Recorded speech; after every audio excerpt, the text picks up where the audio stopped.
The young nurse discovered her hospital was putting patients at risk. When she tried to report it, they threatened her career. Then the father of a little girl she saved, a Mafia boss, offered protection. Not violence. Just a promise. No one would silence her while she found the truth. The fluorescent lights hummed like angry bees above Ray Cooper's head as she peeled off her surgical gloves. 11 hours. That's how long Dr. Hendricks had taken to repair the damage from a car accident that should have killed a 23-year-old kid named Devin. But Devin was alive, stitched back together, and heading to recovery. That's what mattered.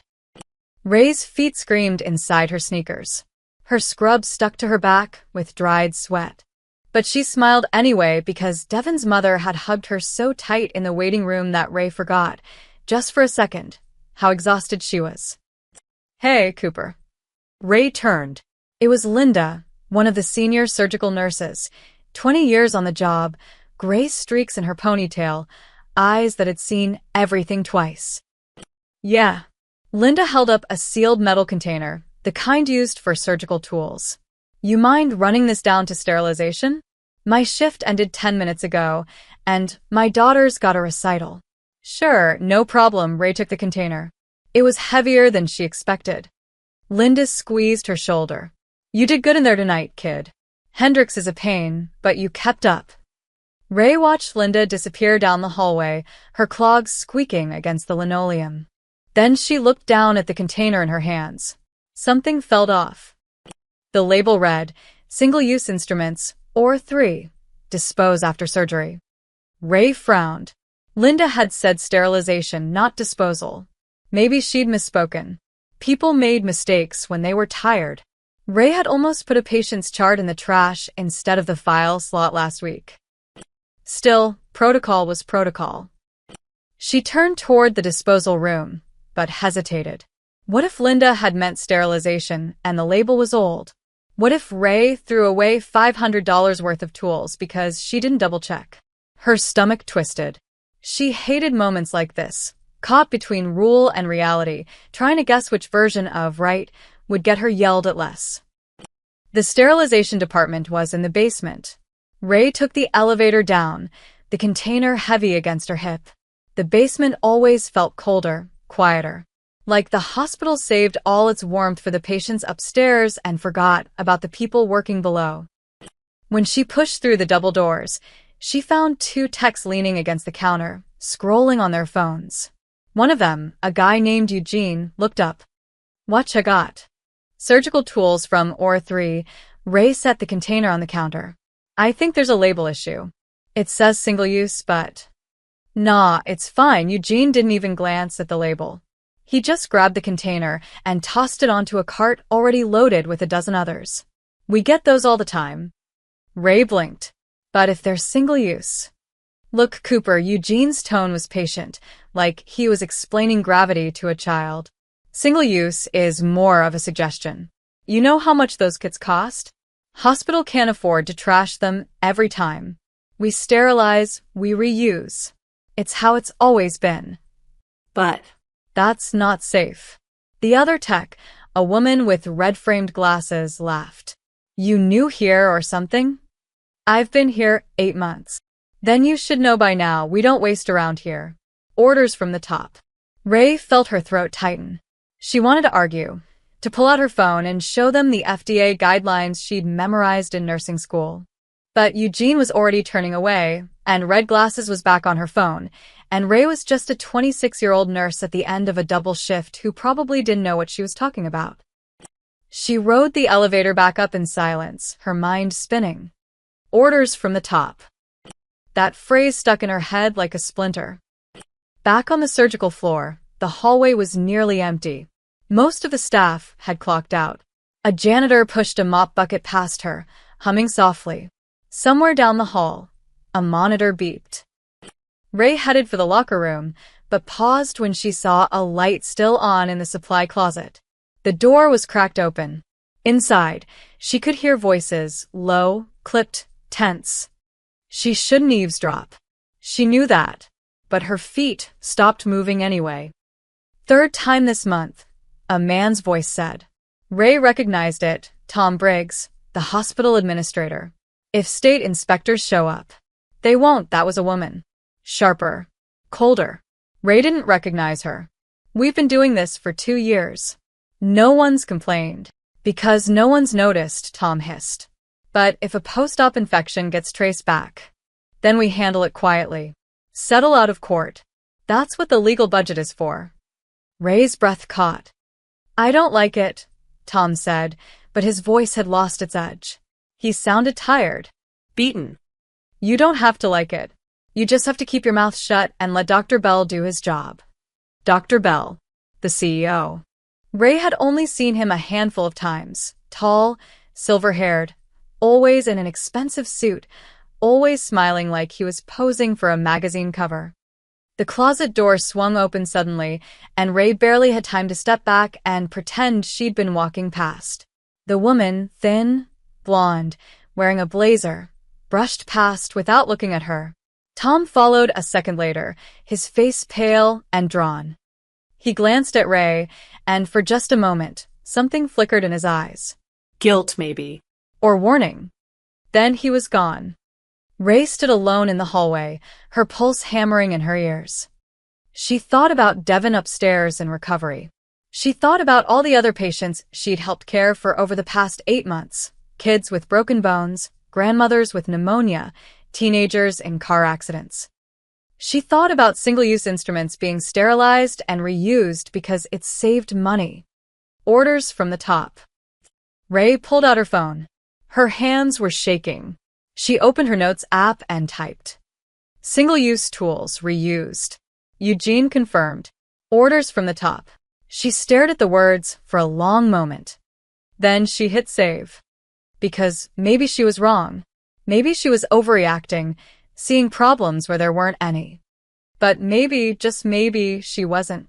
And if she wasn't, then someone needed to know. Even if that someone was just her. For now. Ray slept for 4 hours, woke up tangled in her sheets, and stared at the ceiling of her tiny apartment. The morning light sliced through the blinds in sharp lines. Her phone said 7:42 a.m. Her shift started at 9. She thought about calling in sick. Her body ached.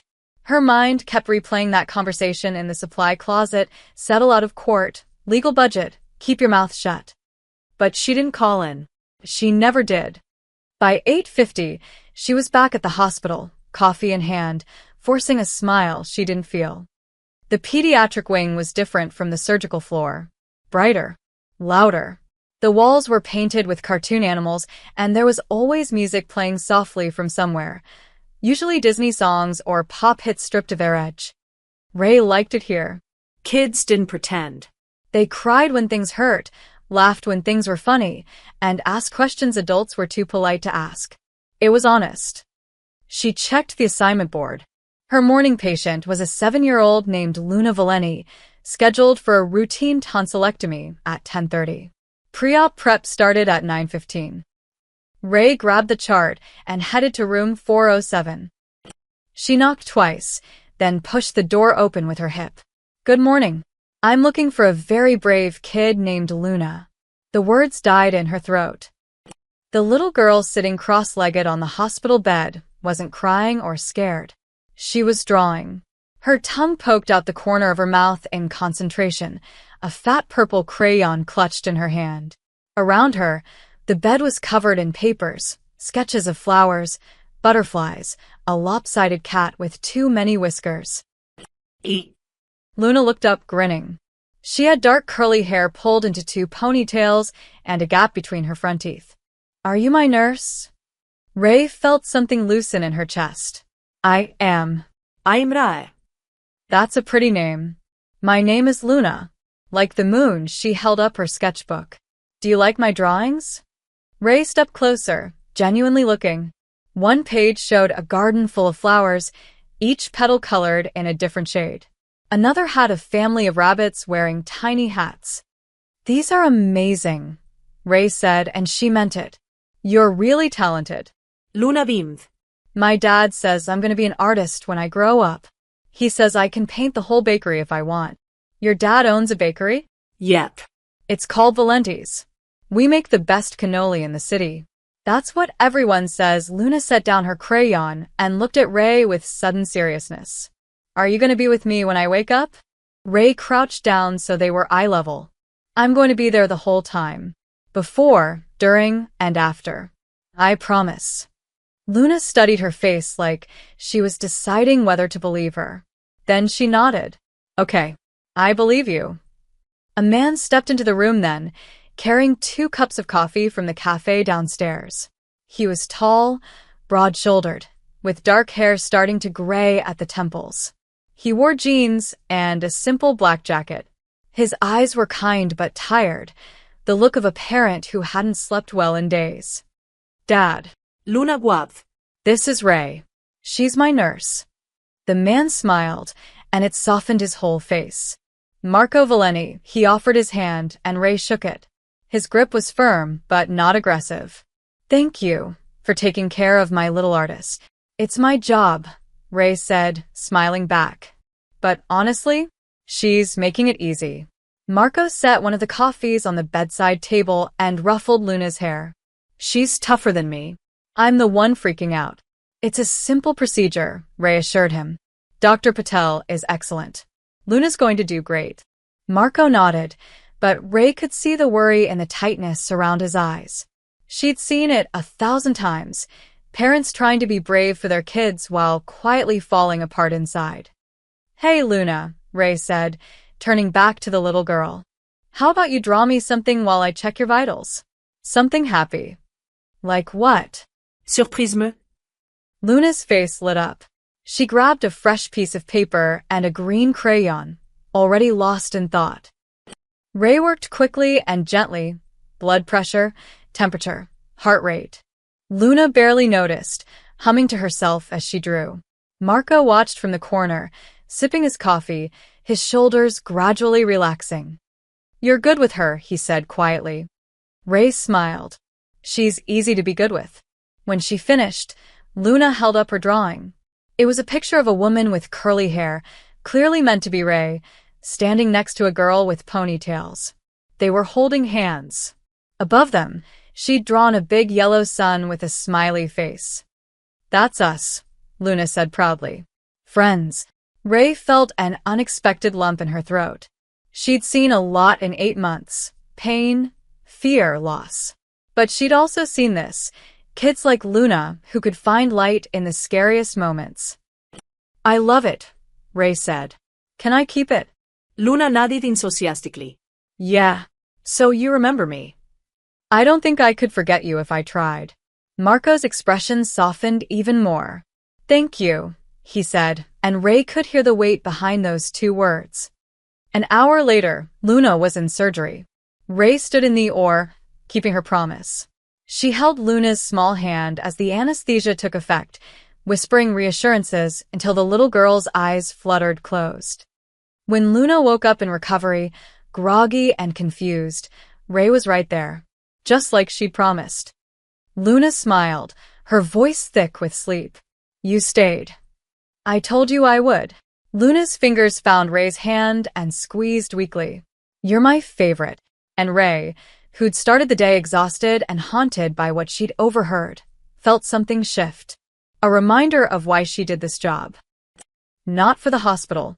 Not for the administrators or the budgets or the politics. For Luna. For Devon. For every patient who trusted her to show up. Even when everything else felt wrong. The Courtyard Cafe was Ray's escape. It wasn't much. Just a few metal tables scattered across a concrete patio, surrounded by scraggly bushes that someone from maintenance watered once a week.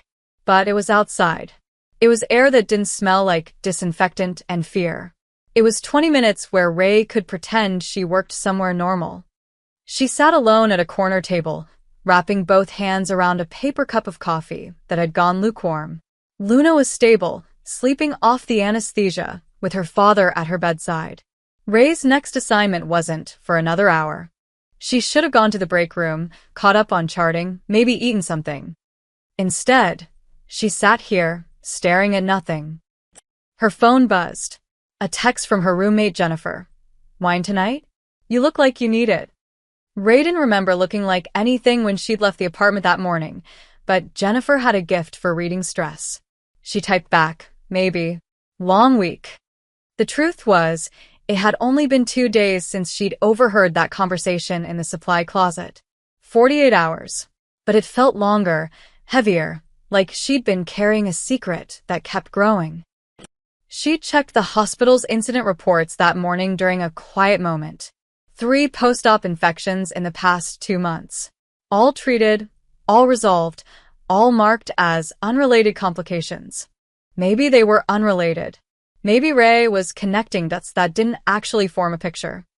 Or maybe someone had erased the lines on purpose.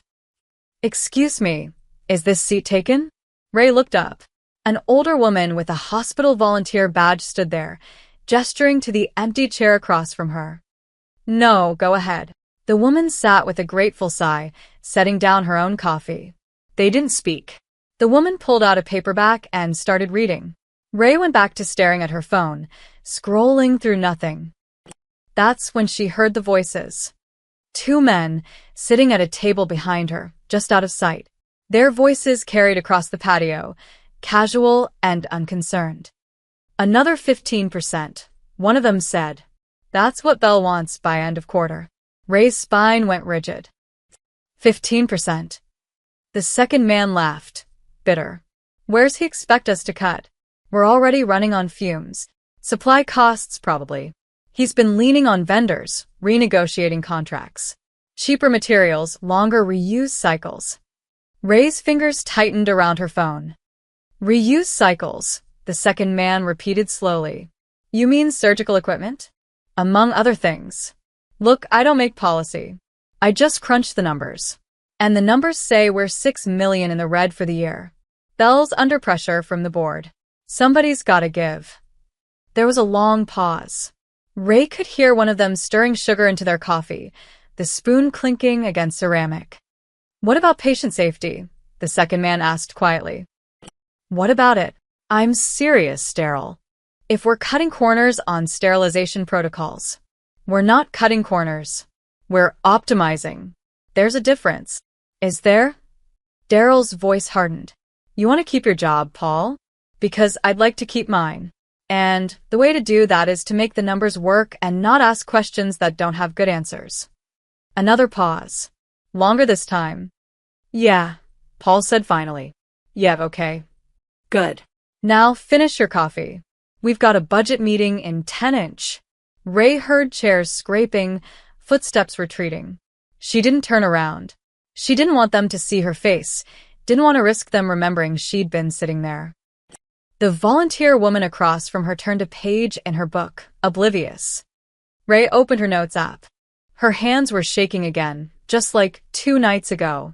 She added a new entry. Courtyard Cafe. 2 administrators. 15% budget cut by end of quarter. Supply costs, cheaper materials, longer reuse cycles, patient safety concerns dismissed. She stared at the words. They looked so small on the screen. So insufficient.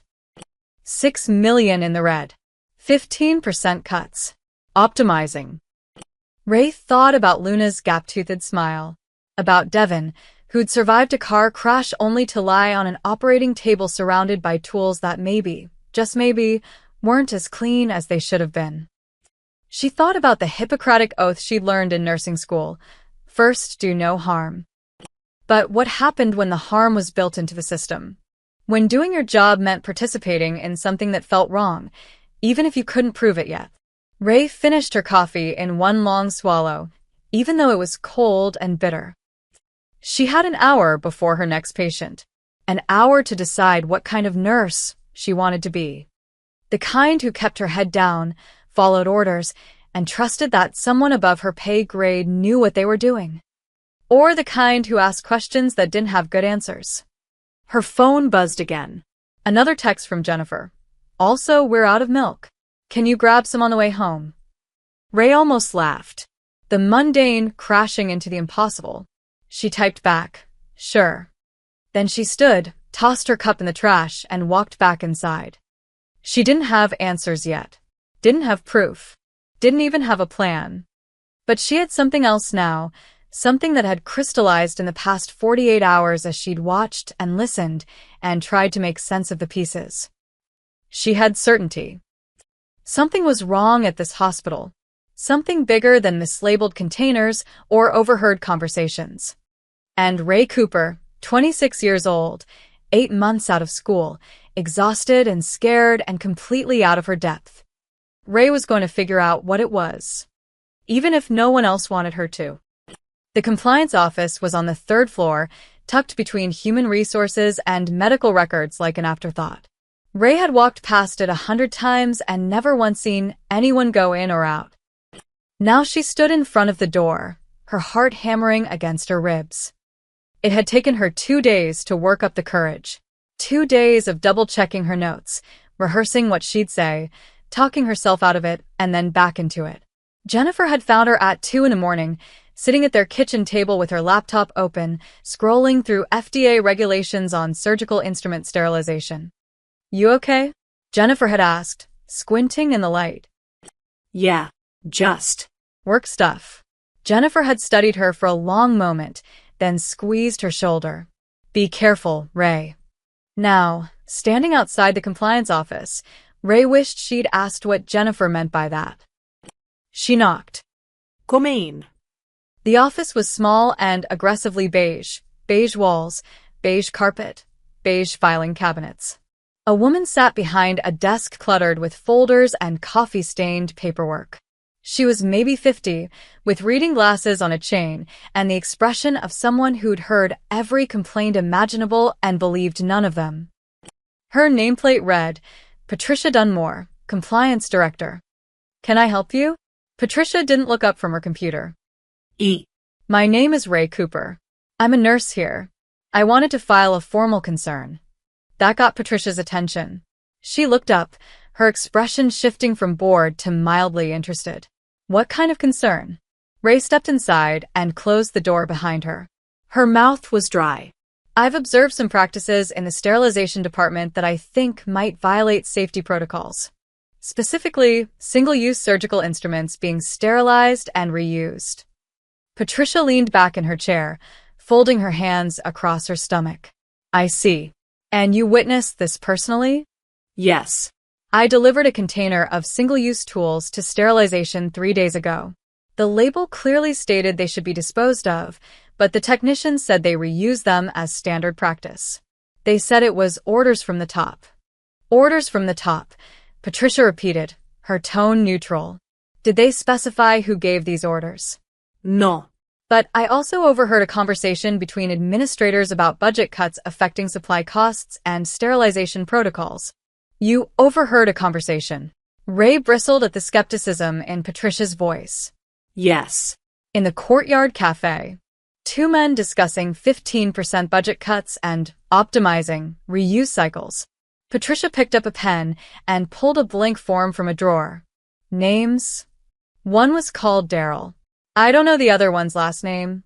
Paul, maybe." "Daryl Friedman. He's in finance." Patricia wrote something down.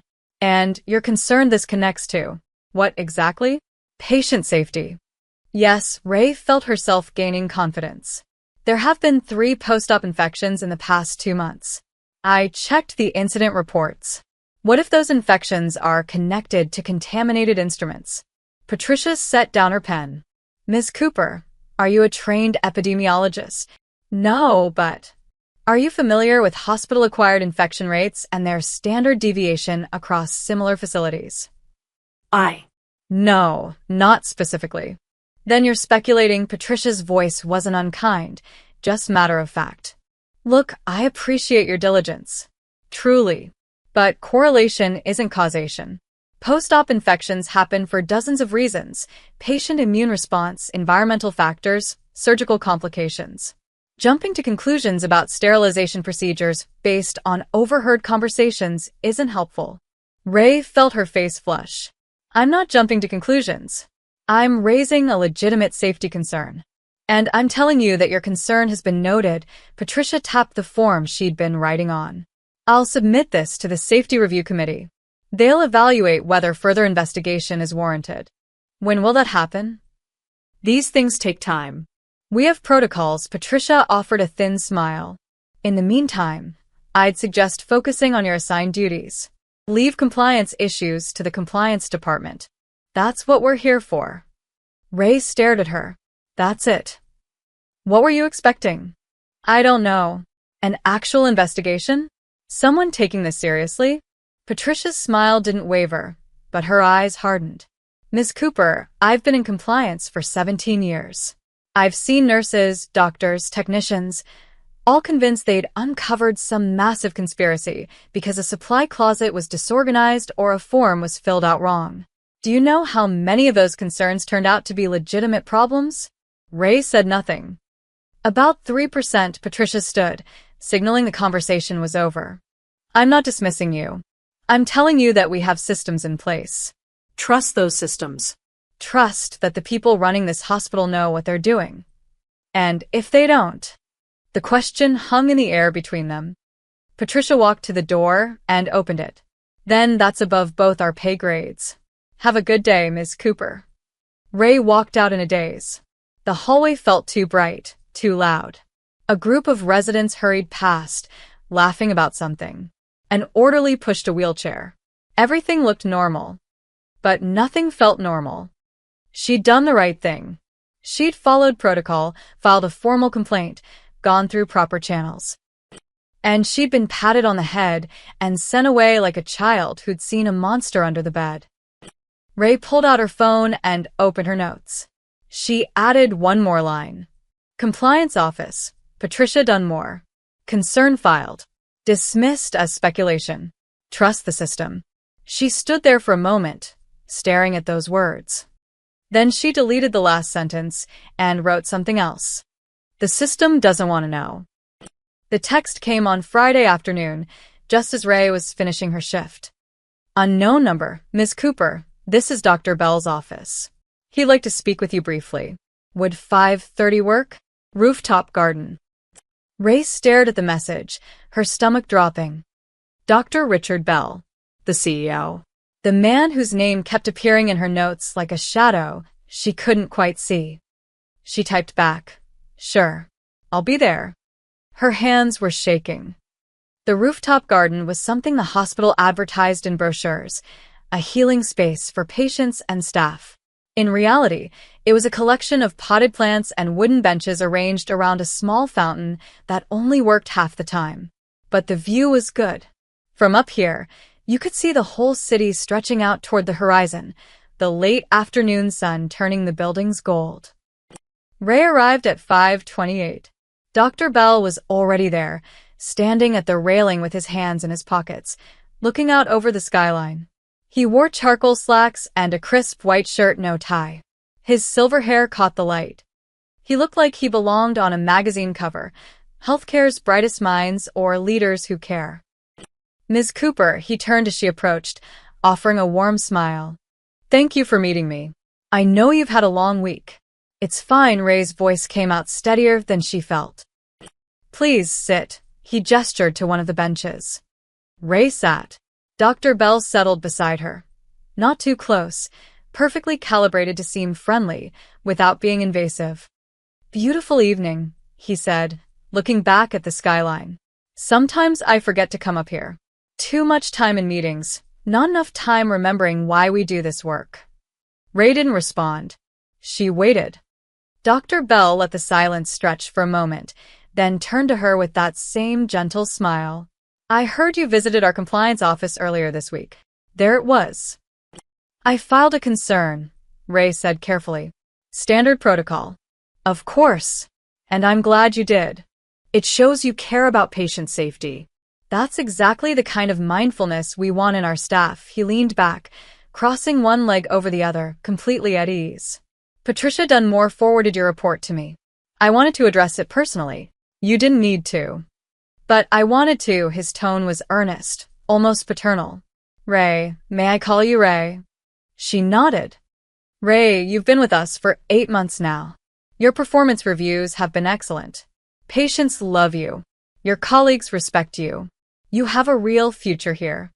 The compliments felt like a hand on her shoulder, gentle but firm. I appreciate that, Ray said. So, I want to be transparent with you. Dr. Bell shifted slightly, his expression growing more serious. The concerns you raised about sterilization protocols, I understand where they're coming from. Budget discussions can sound alarming when taken out of context. But I want to assure you, every decision we make is vetted by multiple departments. Legal, medical, compliance.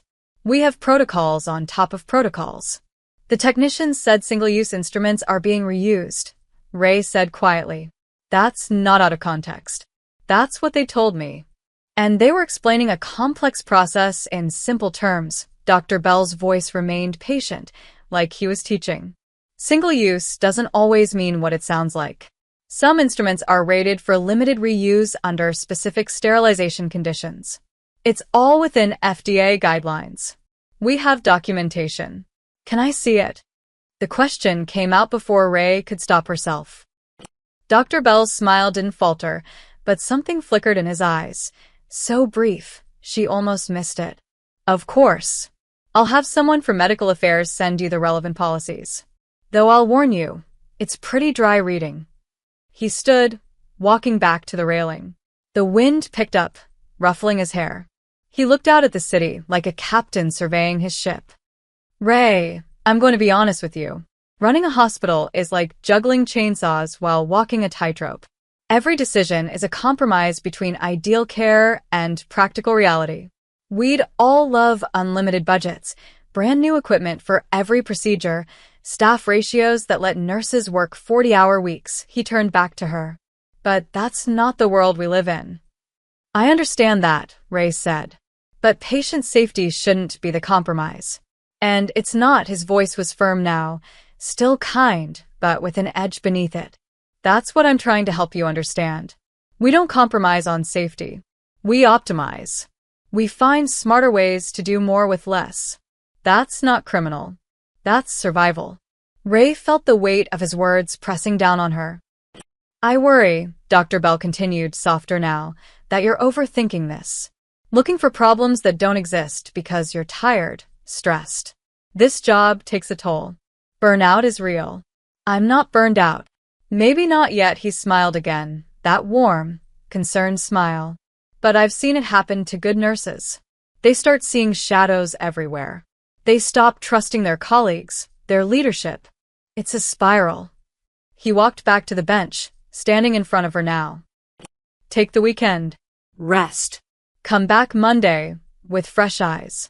And trust that the people running this hospital, people who've been doing this for decades, know what they're doing. Ray looked up at him. The sun was setting behind him, turning him into a silhouette. Trust leadership, he said gently. That's how good teams work. Then he patted her shoulder, that same gentle, firm touch, and walked away. Ray sat alone on the rooftop as the sky turned purple, the city lights beginning to flicker on below. She'd been warned. Kindly, professionally, perfectly. But warned nonetheless. Ray spent the weekend in her apartment, staring at her laptop and not typing anything. Jennifer tried to coax her out for brunch. Ray said she was tired. Jennifer suggested a movie. Ray said she had errands. By Sunday evening, Jennifer stopped asking and just left a pint of ice cream outside Ray's bedroom door with a sticky note. Here if you need me. Ray ate the ice cream and read FDA guidelines until her eyes blurred. Monday morning came too fast. She walked into the hospital at 8:45 a.m. with her badge clipped to scrubs that still smelled like detergent. Her assignment was posted. Pediatric recovery, rooms 401 to 408. Light duty. Routine checks. She was grateful for routine. Room 407 was Luna Valeni. Ray checked the chart. Post-op day 3. Recovering well. Scheduled for discharge that afternoon. She knocked twice and pushed the door open. Ray. Luna was sitting up in bed, coloring again. The bedside table was covered with more drawings, along with a vase of flowers and what looked like half a dozen stuffed animals. Hey, superstar, Ray smiled, and it felt like the first real smile she'd managed in days. How are you feeling? Good. My throat doesn't hurt anymore. Well, it hurts a little. But Dad says I get ice cream for a whole week. That's the best medicine. Ray checked Luna's vitals. Temperature normal, heart rate steady. Looks like you're ready to go home. Finally, Luna bounced slightly, then winced. Ow. Okay, maybe I'm not completely ready. Easy, tiger. Give it a few more days. Ray adjusted Luna's pillow. Where's your dad? He went to get breakfast. He said hospital food is. Luna lowered her voice dramatically. Not fit for human consumption. Ray laughed. He's not wrong. The door opened and Marco walked in, carrying a paper bag that smelled like fresh bread and coffee. He stopped when he saw Ray, his face lighting up. Ray. Perfect timing, he set the bag down and reached into his jacket pocket. I've been wanting to catch you. He pulled out a white bakery box tied with string. What's this? Ray asked. Thank you, Marco handed it to her. You took care of my daughter. You kept your promise. That means everything. Ray opened the box. Inside were 6 perfect cannoli, dusted with powdered sugar, the shells golden and crisp. Mr. Valenti, you didn't have to. Marco. Please, he smiled. And yes, I did. You went above and beyond. Luna told me you held her hand in the oar. You stayed with her when she woke up. That's not just doing your job. That's caring. Ray felt her throat tighten. She's a special kid. She is. Marco glanced at Luna, who was showing off her latest drawing to a stuffed elephant. She's everything to me. Her mother passed when she was 3. Cancer. So it's just us now, his voice softened. I don't take it lightly when someone treats her with real kindness. I'm so sorry, Ray said. About your wife. Thank you. Marco's expression was sad but steady, like someone who'd learned to carry grief without letting it crush him. It's been 4 years. We manage. We have good days. He looked back at Ray. This was a good day because of you. Ray didn't know what to say. She clutched the bakery box, feeling the weight of his gratitude like something physical. The cannoli are from the bakery, Marco continued. Family recipe. My grandfather brought it from Sicily in 1952. If you don't like them, lie to me and say you do. Ray laughed, surprised by the sound. I'm sure they're amazing. They are, Luna called from the bed. Dad's cannoli are famous. People come from 3 towns over. Luna's my marketing department, Marco said, grinning. They talked for a few more minutes. Easy conversation about the bakery, about Luna's drawings, about recovery instructions. Marco listened carefully when Ray explained the follow-up appointment schedule, asking questions that showed he was actually paying attention. He was different from a lot of parents Ray had worked with. Not hovering or anxious, but present. Grounded. There was a calmness to him, a quiet strength that made her feel like Luna was in good hands. Before Ray left, Luna grabbed her hand. Will you come visit us at the bakery sometime? Maybe, Ray said, squeezing her fingers gently. If I'm in the neighborhood. We're on Riverside, Marco said. Corner of 5th and Maple. Stop by anytime. Coffee's always free for friends. Friends. The word sat warm in Ray's chest. She left room 407 feeling lighter than she had in days. The cannoli box sat in her locker during the rest of her shift, and when she opened it during her break, the first bite nearly made her cry. Crispy shell, sweet ricotta, a hint of orange and chocolate. It tasted like someone's grandmother had poured love into a pastry. She ate 2 and saved the rest for Jennifer. That evening, walking to her car in the parking garage, Ray thought about Marco's words. You went above and beyond. That's not just doing your job. That's caring. Maybe that's all this was supposed to be. Caring for patients. Keeping promises. Making small differences in individual lives. Maybe she didn't need to save the whole hospital. Maybe Dr. Bell was right. She was overthinking, seeing problems that weren't really there. Maybe. But when she got home and opened her laptop, the FDA guidelines were still bookmarked. Her notes were still saved. And somewhere in the back of her mind, a voice whispered, something is still wrong. Raiden planned to go to Riverside Park. She just ended up there. It was Wednesday afternoon, her late shift didn't start until 4, and her apartment felt too small, Too quiet. Jennifer was at work. The dishes were done. Ray had reorganized her closet twice and still had 3 hours to kill. So she drove. Riverside Park was a narrow strip of green along the water, more of a walking path than an actual park. There were benches overlooking the river, a few trees, joggers in bright athletic gear moving past like migratory birds. The sky was overcast, threatening rain but not delivering. Ray bought a coffee from a food truck and found an empty bench. She sat, watching the water move, trying not to think about the hospital. She'd kept her head down for the past 2 days. Smiled at her colleagues, charted her patients, asked no questions. Patricia from compliance had sent her an email with 17 attached PDFs titled Sterilization Protocols and Compliance Standards. Ray had opened exactly none of them. Trust leadership. That's how good teams work. Dr. Bell's voice in her head, smooth as glass.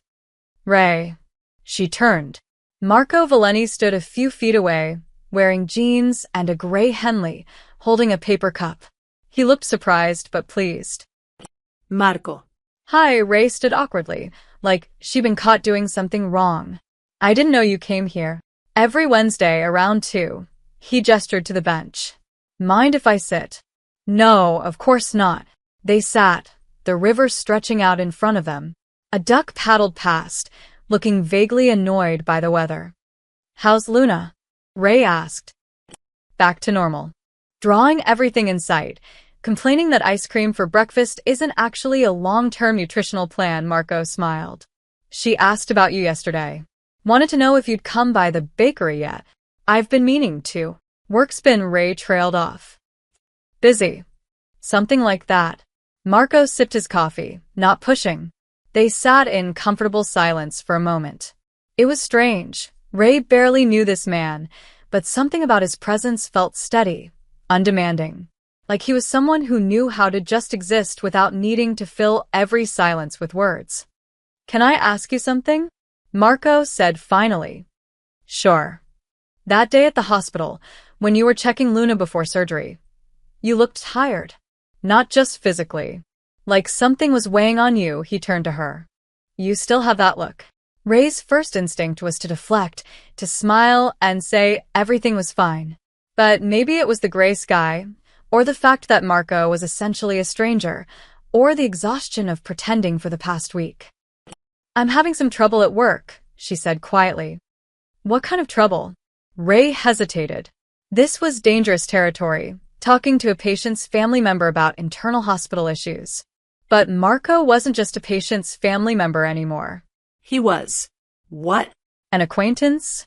Someone who'd given her cannoli and called her a friend. I think there might be some safety issues, she said carefully, with how the hospital handles certain procedures. I tried to report it through the proper channels, but nobody wants to hear it. Marco nodded slowly. You're worried about patients. Yeah. And they told you to stay quiet. Not in those words.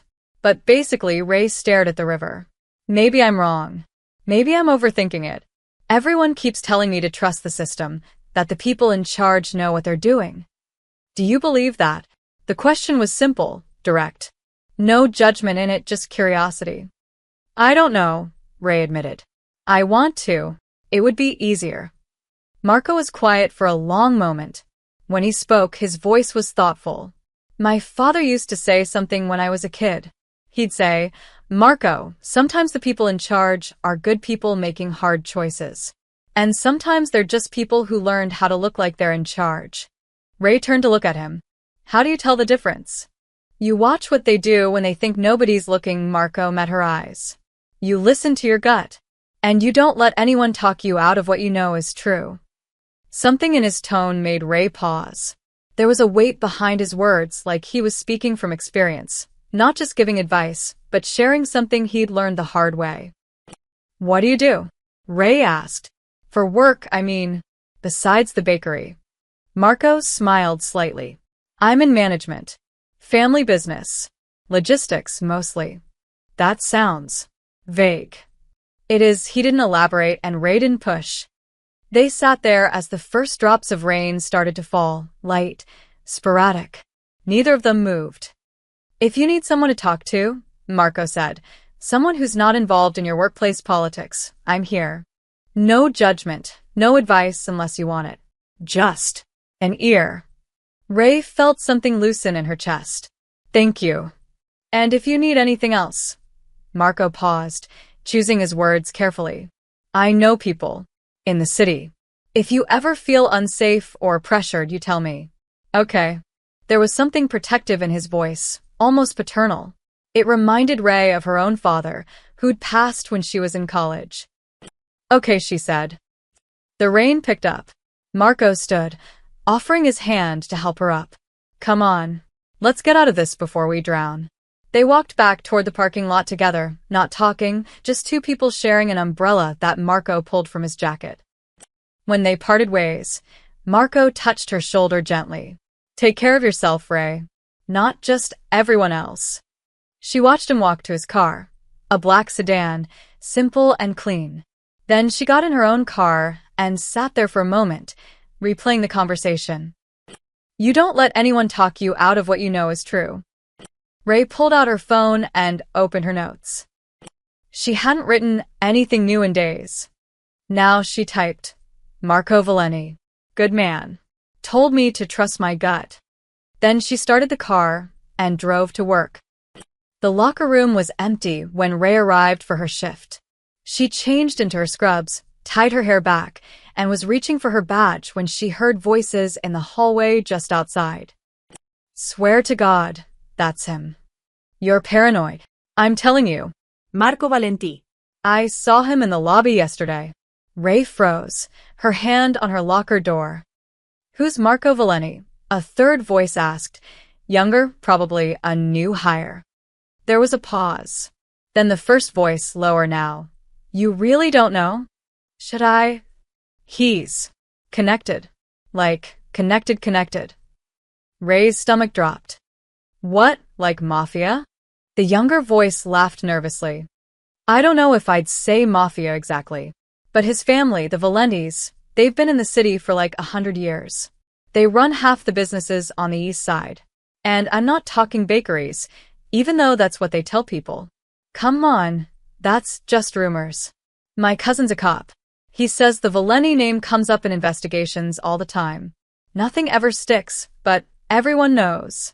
Protection rackets, gambling, loan sharking. Old school stuff. Ray's heart hammered in her chest. She stood perfectly still, barely breathing. So why's he at the hospital? The younger voice asked. His daughter had surgery last week. Luna, I think. Sweet kid. But yeah, Marco Valeni walks into a room, people notice. People don't cross him. Has he ever, hurt anyone? I don't know specifics. But the stories, the first voice dropped even lower. Let's just say you don't build that kind of reputation by asking nicely. Footsteps moved away down the hall. The voices faded. Ray stood alone in the locker room, her reflection staring back at her from the small mirror inside her locker door. Her face was pale. Marco Valenti.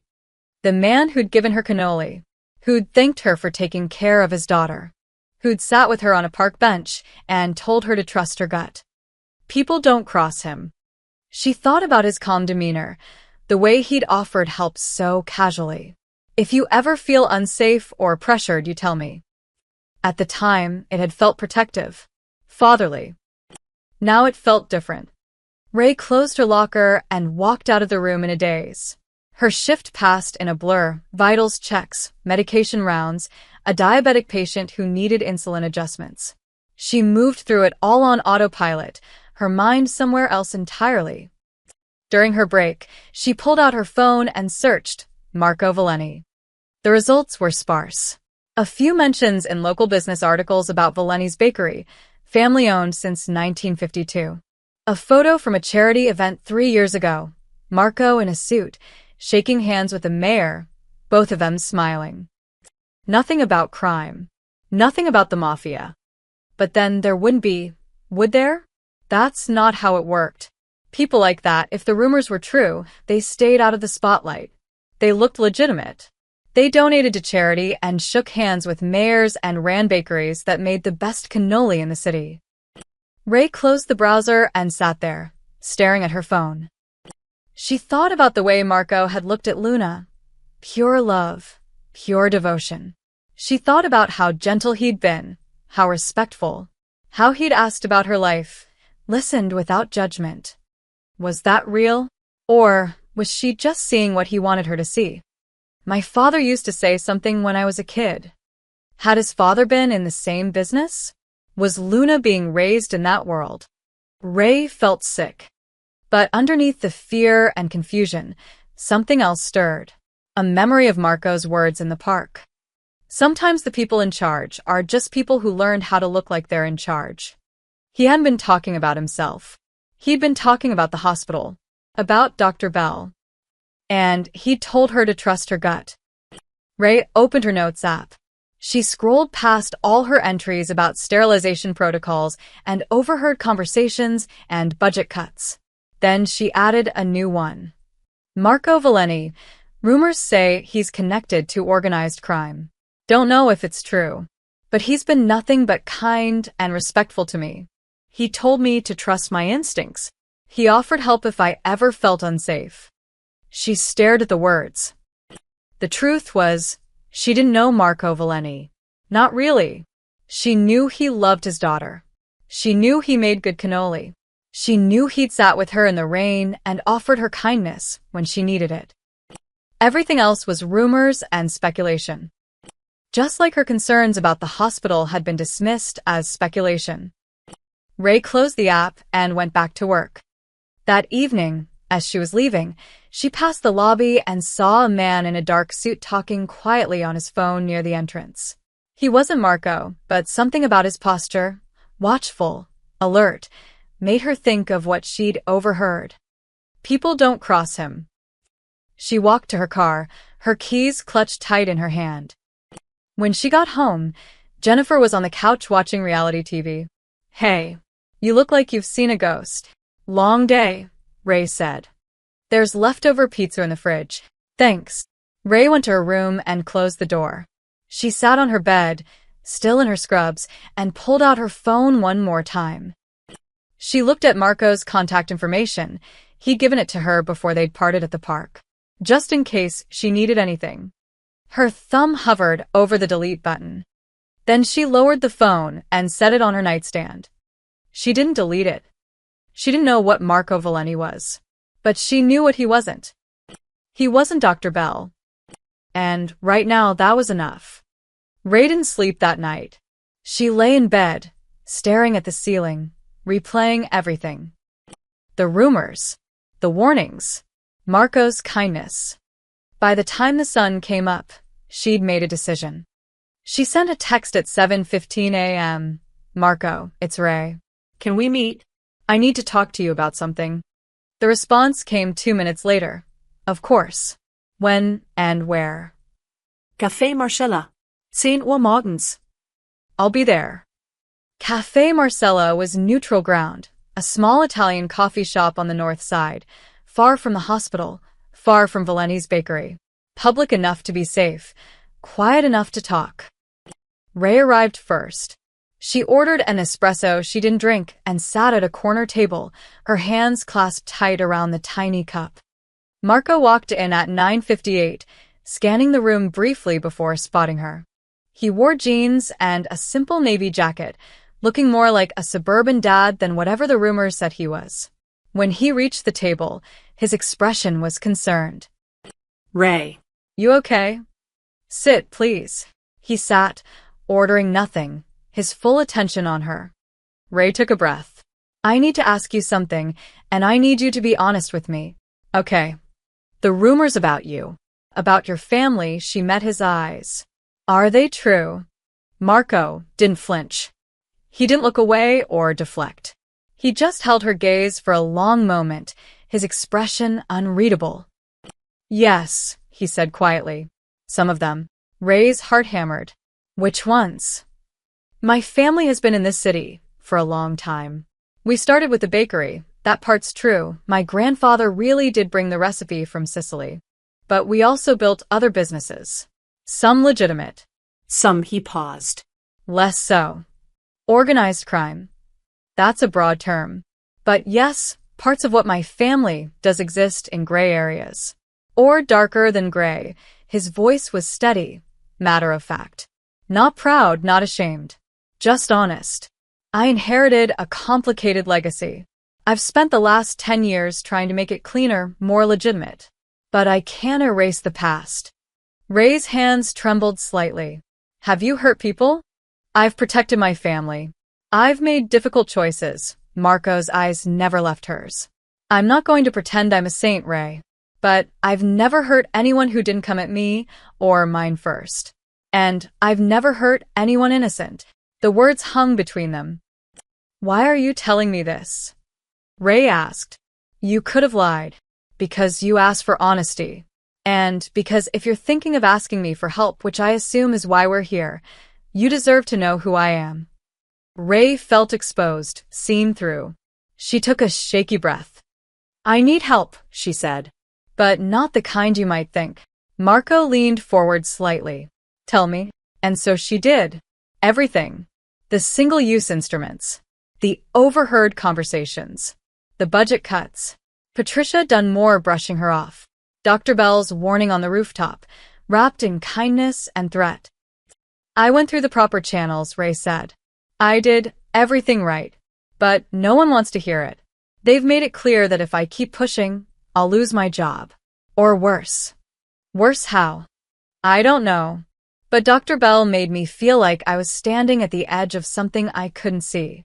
Like one more step and I'd fall. Marco's jaw tightened. You think he'd retaliate? I think he'd make me disappear.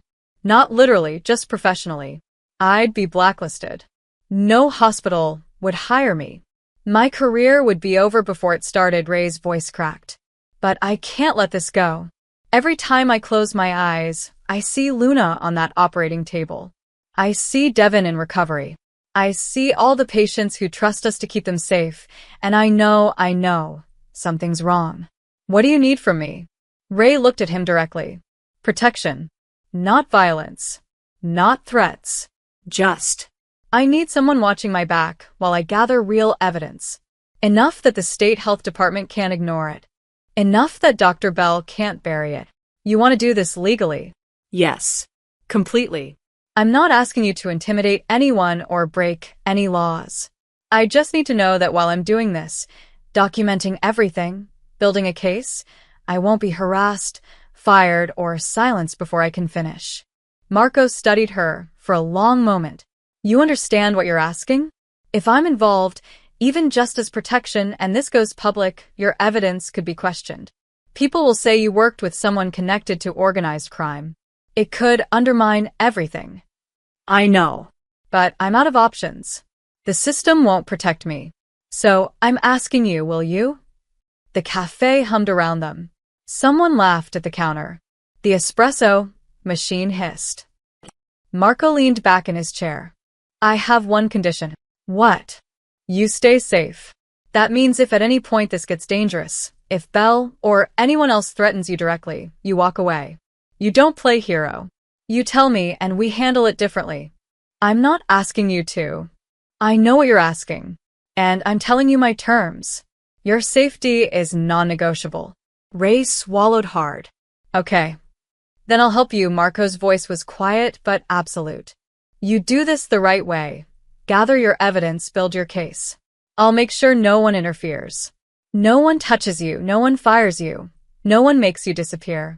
How? You don't need to know how. You just need to trust that it'll happen. Ray felt tears prick her eyes. Why? Why would you do this for me? Marco's expression softened. Because you kept your promise to my daughter. Because you're trying to do the right thing in a system that punishes people for caring. And because he paused. Because I've spent a lot of my life in the gray areas. Maybe it's time I help someone stay in the light. Ray reached across the table. Marco took her hand, his grip warm and solid. Thank you, she whispered. Don't thank me yet. Just be careful. They sat there for another moment.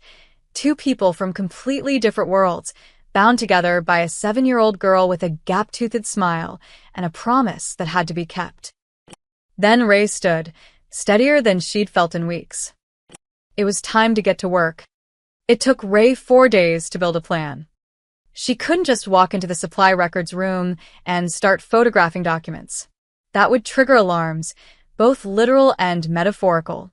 She needed to be smart, methodical, invisible. So she became a ghost. She volunteered for extra shifts, late nights, early mornings, the times when fewer people were around. She offered to help with inventory checks, to file paperwork, to cover for colleagues who wanted to leave early. Nobody questioned it. Eager nurses were a hospital's dream. Marco kept his distance, but Ray felt his presence like a safety net she couldn't see. Once, she'd worked until midnight and found her car in the parking garage with a fresh coffee sitting on the hood, still warm. No note. Just coffee. Another time, a senior administrator had cornered her near the elevators, asking pointed questions about her compliance complaint. Before Ray could answer, another man, someone she'd never seen before, wearing a maintenance uniform, had interrupted to say there was a water leak that needed immediate attention. The administrator had left, frustrated. The maintenance man had nodded at Ray once, then disappeared. Protection without interference. Exactly what she'd asked for. Now, on a Tuesday night during a skeleton crew shift, Ray stood outside the supply records room with her badge and a legitimate excuse. She'd been assigned to verify a discrepancy in surgical kit inventory for OR3, the same OR where she'd first noticed the single-use instruments. The night supervisor had handed her the task with barely a glance, too busy dealing with an emergency admission to care about paperwork. Ray swiped her badge. The door clicked open. The records room was small and cramped, lined with filing cabinets and shelves packed with binders. A single computer terminal sat on a desk in the corner, its screen dark. She closed the door behind her and got to work. The filing system was alphabetical by department. She found sterilization, central supply, and pulled the binder for the past 6 months. Inside were logs, dates, times, equipment processed, sterilization cycles, technician signatures. Ray pulled out her phone and started photographing pages. The dates when single-use instruments had been logged. The cycle numbers. The technician notes that said, reprocess per protocol revision 3 to 18. Protocol revision 3 to 18. That was new. She searched the shelves and found a thin binder labeled Protocol Revisions, 2024 to 2025. Inside, buried on page 47, was Revision 3 to 18. Single-use surgical instruments may be reprocessed under Extended Sterilization Cycles, ESC, when replacement inventory is unavailable due to supply chain delays or budget constraints. Maximum reuse, 3 cycles. Approval required from medical director. Ray's hands shook as she photographed it. This wasn't FDA guidelines. This was the hospital making up its own rules. She kept digging. Pulled incident reports next, the 3 post-op infections she'd noticed weeks ago. Each file had been marked resolved, with notes attributing infections to patient comorbidities, not equipment contamination. But the dates aligned. 2 weeks after high-volume reprocessing periods, infection rate spiked. Ray photographed everything. Next was the electronic system. She logged into the terminal using her credentials. Nurses had access to supply ordering records for shift management. She navigated to the purchasing database and searched for surgical instrument orders over the past year. The numbers told the story. Orders had dropped by 40% starting in March. But surgical volume had stayed the same. Less equipment. Same number of surgeries, which meant reusing what they had. She downloaded the spreadsheet onto a flash drive she'd brought from home. Her phone buzzed. A text from Marco. Everything okay? She typed back quickly. Yes. Almost done. Don't rush. Careful is better than fast. Ray pocketed her phone and moved to the last piece. Pharmacy storage records. If contaminated instruments were causing infections, there would be a spike in antibiotic prescriptions for post-surgical patients. She found the pharmacy logs in a separate cabinet. It took 15 minutes of cross-referencing, but there it was, a 28% increase in post-op antibiotic prescriptions starting in April, right after the budget cuts kicked in. She photographed the summary page. Then she heard footsteps in the hallway outside. Ray's heart stopped. She shoved the binder back onto the shelf, killed the computer screen, and grabbed the OR3 inventory sheet she was supposed to be verifying, her cover story. The footsteps paused outside the door. Ray held her breath. Then they continued past, fading down the hallway. She waited 30 seconds. Then she carefully put everything back exactly where she'd found it, double-checked that nothing looked disturbed, and slipped out of the room. The hallway was empty. The clock on the wall read 2:47 a.m. Ray walked to the nearest bathroom, locked herself in a stall, and let out a shaky breath. Her hands were trembling. She pulled out her phone and looked at the photos, dozens of them, clear and damning. She had it. The evidence trail. Documentation showing the hospital was reusing single-use instruments, that budget cuts had forced the practice, that infection rates had increased as a result. It wasn't just speculation anymore. It was proof. She texted Marco. "I got it." His response was immediate. "Good. Go home. Rest. Tomorrow we figure out the next step." Ray drove home in silence, the flash drive in her pocket feeling like it weighed 100 pounds. When she walked into her apartment, Jennifer was asleep on the couch, the TV playing some late-night infomercial. Ray covered her with a blanket, then went to her room. She sat on her bed and opened her laptop. She backed up all the photos to 3 different places: cloud storage, an external hard drive, a second flash drive she buried in her sock drawer. Then she lay down, fully clothed, and stared at the ceiling. She'd crossed a line tonight. There was no going back.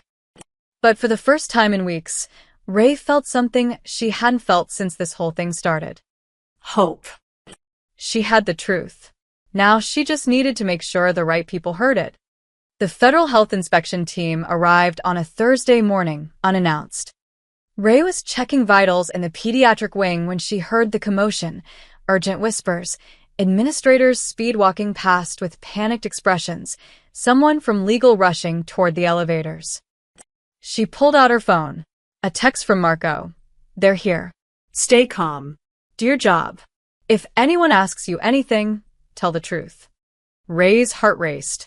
She'd submitted an anonymous tip to the state health department 3 days ago, along with copies of every piece of evidence she'd gathered.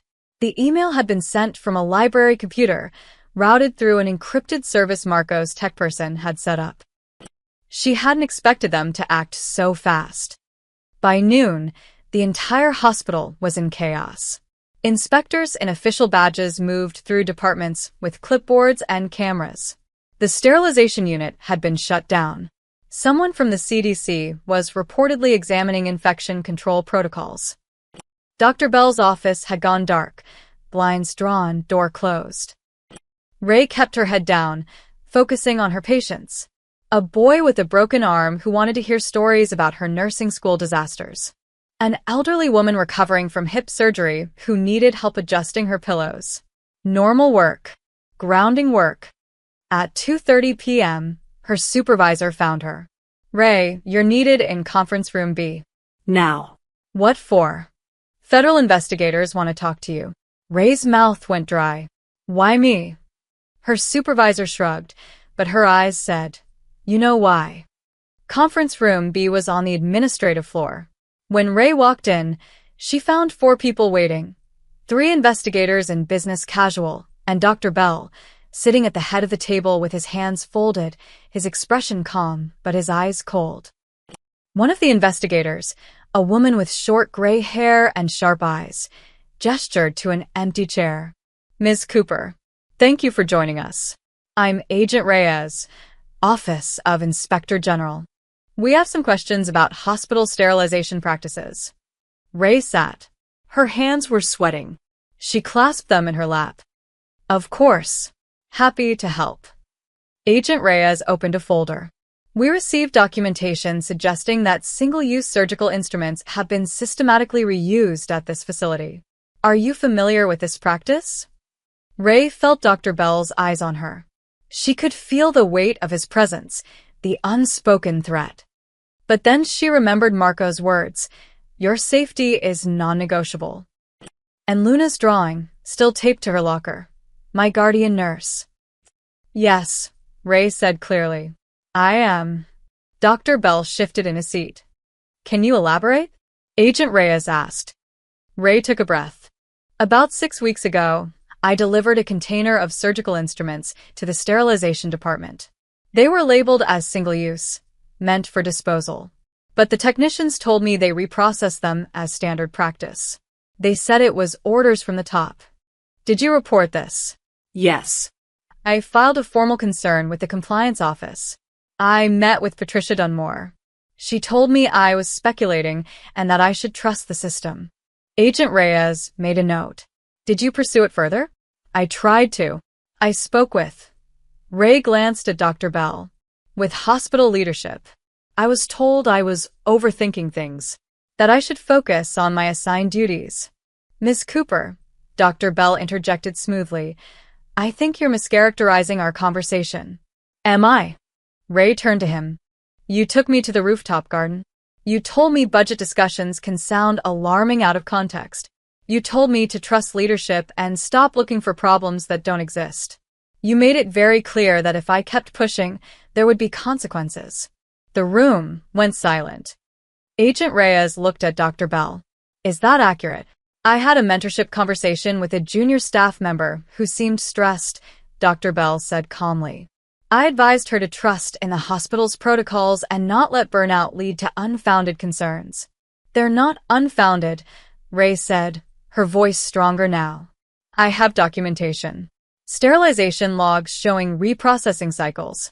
Protocol Revision 3 to 18, which explicitly allows reuse of single-use instruments. Purchasing records showing a 40% drop in equipment orders. Pharmacy records showing increased antibiotic prescriptions for post-op infections." Agent Reyes's eyebrows rose. "You have this documentation?" "I can provide it." Dr. Bell's mask slipped for just a second, a flash of anger, quickly suppressed. "Ms. Cooper, accessing those records without authorization is a serious violation." "I had authorization. I was assigned inventory verification tasks. Everything I accessed was within my job duties." The door opened. Marco Valeni walked in. He wore a dark suit, perfectly tailored. His presence filled the room instantly. Behind him, a man in an equally expensive suit carried a briefcase, a lawyer, clearly. Dr. Bell stood. "Excuse me, this is a closed meeting. My name is Marco Valeni. I'm here as a concerned parent whose daughter underwent surgery at this facility." His voice was calm, measured. "And as someone who believes Ms. Cooper's concerns deserve to be heard without intimidation." Agent Reyes studied him. "Mr. Valenti, we appreciate your concern, but..." "My daughter's life was in your hands," Marco said, looking at Dr. Bell. "If there's even a chance that cost-cutting measures put her at risk, I have every right to be here." The lawyer set his briefcase on the table. "We're also prepared to provide supporting documentation and expert testimony if needed." Dr. Bell's jaw tightened. "This is highly irregular." "So is reusing single-use surgical equipment," Marco said quietly. Agent Reyes looked between them, then back at Ray. "Ms. Cooper, you said you can provide documentation?" "Yes." "Then we'd like to see it. All of it." Ray pulled out the flash drive she'd been carrying in her pocket for 3 days. She placed it on the table. "Everything's here. Logs, protocols, purchasing records, infection rates. Cross-referenced and dated." Agent Reyes took the drive. She looked at Dr. Bell. "We'll need full access to your sterilization department, all related protocols, and financial records for the past year." "Of course," Dr. Bell said, but his voice had lost its warmth. "We have nothing to hide." But he was lying, and everyone in the room knew it. 3 months later, the hospital courtyard looked different. The scraggly bushes had been replaced with flowering plants. Someone had pressure-washed the concrete. There were new benches, and the cafe had expanded its menu. It was like the hospital was trying to scrub itself clean from the inside out. Ray stood near the fountain, which actually worked now, watching a press conference on her phone. Dr. Richard Bell's resignation was being announced by the board chairman, framed as a mutual decision and a transition toward new leadership priorities. No mention of the federal investigation. No mention of the violations found in the sterilization department, or the quiet settlement with 3 families whose loved ones had suffered infections. No mention of Protocol Revision 3 to 18, which had been immediately rescinded. Just corporate language and polished smiles. But Ray knew the truth. The whole city knew the truth, even if the official statements never said it out loud. Her phone buzzed. A text from Jennifer. Saw the news. Drinks tonight to celebrate. Ray smiled and typed back. Maybe. I have something at 4. She pocketed her phone and walked back inside. Her new assignment was waiting. The hospital's safety standards committee met in a conference room that smelled like fresh paint and new carpet. Ray took her seat at the table alongside 2 doctors, a senior nurse, an infection control specialist, and the interim CEO, a no-nonsense woman named Dr. Patricia Okafor, who'd made it clear from day one that transparency was non-negotiable. All right, Dr. Okafor said, opening her laptop. Let's review the revised protocols. Ray, you had concerns about the equipment disposal language. Ray pulled up her notes. Over the past month, she'd been asked to help rewrite the hospital's safety standards. Her, a 26-year-old nurse barely a year out of school, sitting at a table with people who had decades more experience. But she was here because she'd asked the questions no one else would ask. The language says, when appropriate, Ray said, pointing to the screen. I think we need to define what appropriate means. Otherwise, it's too vague. Someone could interpret it the same way Revision 3 to 18 was interpreted. Dr. Okafor nodded. Agreed. Let's make it explicit. Single use means single use. No exceptions without written approval from both medical director and infection control. And documented justification, the infection control specialist added. If there's a genuine supply chain emergency, we need a paper trail. They worked for 2 hours, line by line, making sure every protocol had teeth. Making sure what happened under Dr. Bell's administration couldn't happen again. When the meeting ended, Dr. Okafor caught Ray at the door. You did good work today. You're doing good work, period. Thank you. I mean it. This hospital needed someone willing to speak up. It cost you something, I know, but it mattered. Ray felt her throat tighten. I just wanted patients to be safe. That's exactly why you're the right person for this, Dr. Okafor squeezed her shoulder. Keep that compass. Don't let this place dull it. Ray left the hospital at 5:30 and drove across the city. The address Marco had texted her led to a neighborhood she didn't know well, residential streets with old trees and corner stores, the kind of place where people knew their neighbors. She parked in front of a newly renovated building. The sign above the door read, Luna's Light Community Clinic. Marco stood on the front steps talking with a contractor. When he saw Ray, he smiled and waved her over. Right on time, he said. Come on, I'll give you the tour. Inside, the clinic was bright and open. Exam rooms lined one hallway. There was a waiting area with comfortable chairs and toys for kids. A small pharmacy. Everything brand new. Everything clean. We open next month, Marco said. Fully funded for the first 3 years. Completely transparent financials. I've got a board of community members overseeing everything. No insurance required. If you can pay, you pay. If you can't, you don't. Ray walked through slowly, taking it in. This is incredible. Luna wanted to name it. She said you were like a light in a dark place, so he gestured around. Luna's light. Ray's eyes stung. Marco, I don't know what to say. You don't have to say anything. You helped design the patient care model. This is as much yours as it is mine, he handed her a folder. Which brings me to this. I'd like you to consult on our staffing protocols. Make sure we're doing things right from day one. Interested? Absolutely. They walked back to the entrance. The sun was setting, casting golden light through the windows. Marco leaned against the doorframe, looking around his clinic with quiet satisfaction. "You ever regret it?" he asked. "Speaking up?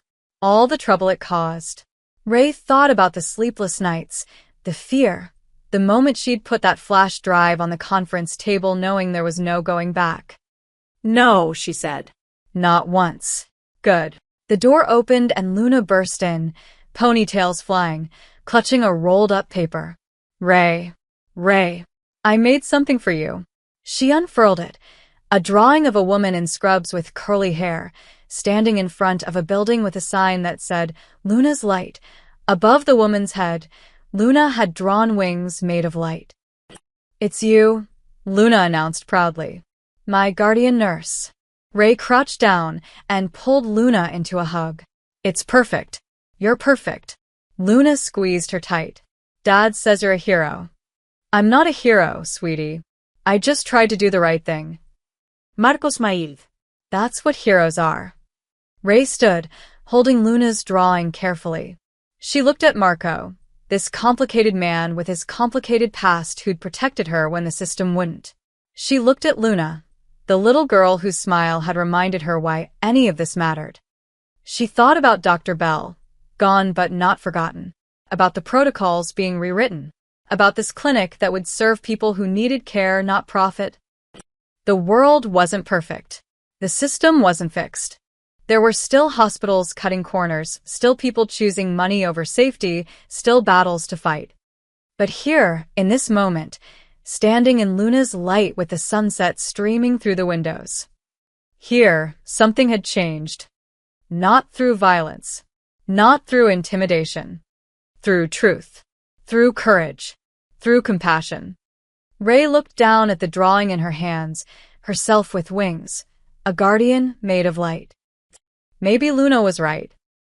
Maybe that's what heroes look like after all.